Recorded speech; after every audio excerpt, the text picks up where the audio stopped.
In the previous episode, I discussed a question that I think every firearm owner should ask themselves from time to time. If you bought a gun for self-defense, why does it spend most of its life in the safe? The argument was simple. If the tool is intended to help you in a crisis, but it isn't with you when you are out in the world, then there is a disconnect somewhere. But let's assume now that you have indeed solved that problem. You carry, you make the effort. The gun is on your person when you leave the house. That's great. Now what? Carrying a gun is not the same as truly being prepared. And I think that's a point that sometimes gets lost in firearm circles. I know people who don't carry at all, and I know people who never leave home without a firearm.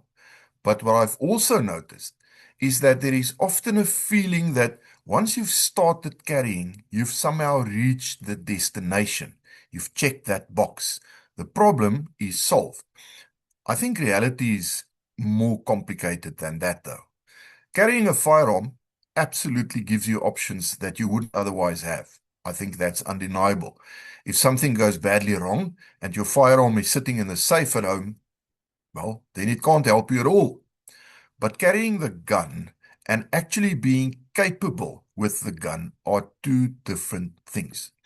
And being capable with the gun is only one part of a bigger picture. Think about how much time we spend talking about equipment. We've all done it.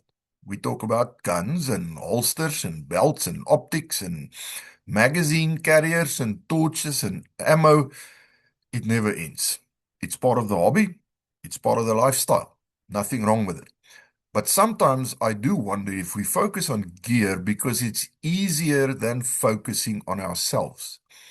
New piece of equipment is easy. You do some research, you spend some money, you walk away with your new piece of kit, and you feel like you've made some serious progress. Training doesn't work like that. You can't buy a better draw.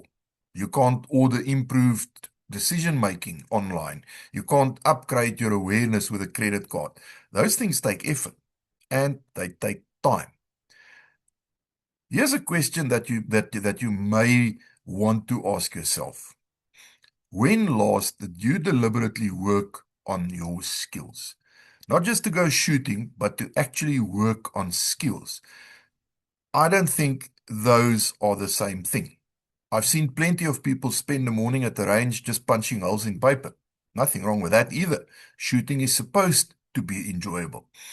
But if your firearm is a defensive tool, then sooner or later you have to ask yourself whether you're practicing the things that actually matter. Can you draw that gun safely and efficiently? Can you hit what you are aiming at? Remember, you'll be doing this under severe pressure and you remain responsible for every shot. Can you solve simple problems under even a tiny bit of pressure? Do you know where your weaknesses are? And are you addressing them? None of these questions are very exciting, are they? But they are important. There's another aspect to this that I think is even more important. Most of personal security has nothing to do with shooting at all. In fact, if everything goes according to plan, with a little bit of luck, you'll never need to draw your firearm at all. Think about that for a moment. How often are you likely to rely on your firearm? Hopefully never. How often are you likely to rely on awareness? Every single day. How often are you likely to rely on judgment? Every single day. How often are you going to make decisions that either increase your risk or reduce it? Every single day. Most successful self-defense stories are incredibly boring. Nothing happens. The person notices something that doesn't feel right. They leave, they change direction, they drive around the block an extra time, they create distance, they avoid the problem before it becomes a problem. That is success. Nobody gets a dramatic story out of it, but as far as personal safety is concerned, that is often what success looks like. And that brings me to something which I think needs to be said clearly. The firearm is not the whole plan. It is part of the plan. That is a difference. Your awareness is part of the plan. Your judgment is part of the plan. Your fitness is part of the plan.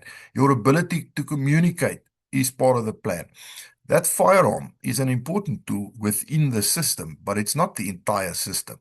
And I think that's where some people get themselves into trouble. Without meaning to, they start believing that carrying a firearm makes them prepared. But preparedness is bigger than that. I've met people who are excellent shooters, but they make poor decisions. I've also met people with expensive gear, but they pay no attention to what's happening around them. And I've also met people with very average shooting skills who are exceptionally switched on and consistently avoid risky situations. The lesson is that capability isn't one thing, it's a collection of things. The firearm matters. Training, awareness, mindset, judgment, all of those matter. None of them can completely replace the others. So if you've made the commitment to carry a firearm, that's a very good start. But don't stop there. Keep learning, keep training, keep improving, keep looking for weaknesses in your own game. Not because you should live in fear, not because danger is around every corner, but because the whole point of carrying a firearm is to become more capable. Capability is something that has to be developed continuously. I want to leave you with this question. If somebody removed that firearm from your belt tomorrow, what would be left? Would you still have good awareness? Would you still make smart decisions? Would you still recognize danger early? Would you still avoid problems wherever possible? If the answer is yes, then you are definitely building something much bigger than pure firearm proficiency. You're building personal capability. And in the long run, that is probably the thing that matters most. Food for thought. Stay safe, stay aware, stay capable.